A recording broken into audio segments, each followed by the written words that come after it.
दीदी, वो आपने नेताजी के इवेंट का जिक्र किया, वहाँ पे जो हुआ उस पे कभी आपसे बात नहीं करने का मौका मिला।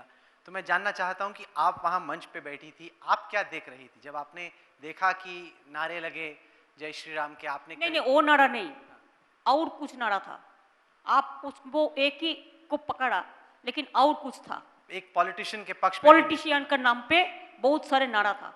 नेताजी सुभाष चंद्र बोस का प्रोग्राम में कोई पॉलिटिशियन का, उसका जन्म दिवस जब हो रहा था, तो उसको पॉलिटिकल नारा नहीं होना चाहिए था। Because when we talk about Gandhi ji, Netaji और अंबेडकर और मौलाना अबुल कलाम आजाद, हुए नेताजी, हुए it may be, we always we have to be submissive. Submissive तो नहीं है। ओ क्यों ऐसा ऐसा स्लोगान दिया, पार्टी का स्लोगान? गवर्नमेंट का प्रोग्राम में पार्टी का स्लोगान क्यों होगा? और पार्टी का स्लोगान दिया ऐसा स्लोगान कि जो स्लोगान में नेताजी को छोटा कर दिया। अब देखो, रविंद्रनाथ ठाकुर का फोटो नीचे देता है और ओलो का फोटो ऊपर में देता है, पाए का सामने में रख देता है। और ये क्या है, एक क्या कुछ जानकारी नहीं है। बड़ा बड़ा नेता है, बोलता है रविंद्रनाथ ठाकुर जन्म लिया शांति निकेतन में। अरे नहीं बाबा, जन्म तो लिया है जोरासाको ठाकुर बाड़ी में। जब आपके पास जानकारी नहीं है तो जानकारी कर लो। इतना ऑफिसर है, इतना प्रोफेसर है, इतना सब है, इडियोलॉजी का बात पे बात करते हैं, धर्म का बात में टुकड़ा टुकड़ा करते हैं। अरे बात बताने का लोग नहीं है।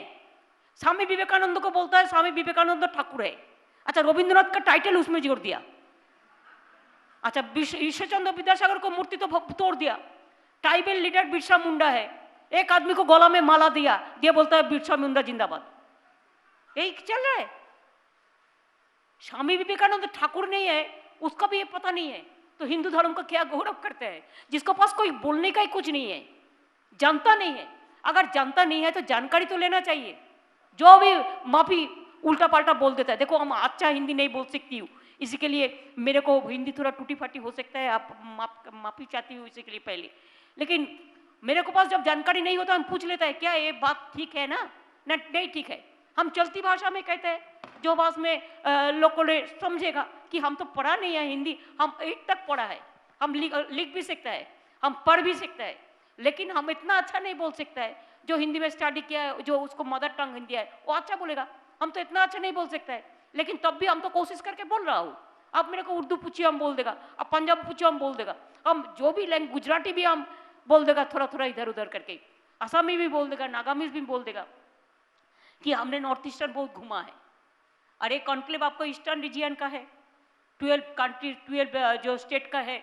और this is the gateway, Calcutta is the gateway of north eastern region and eastern region, and also it is the gateway of आपका south east Asia also, and it is the gateway of Nepal, Bhutan, Bangladesh also. So this is a very important area where you are doing this conclave.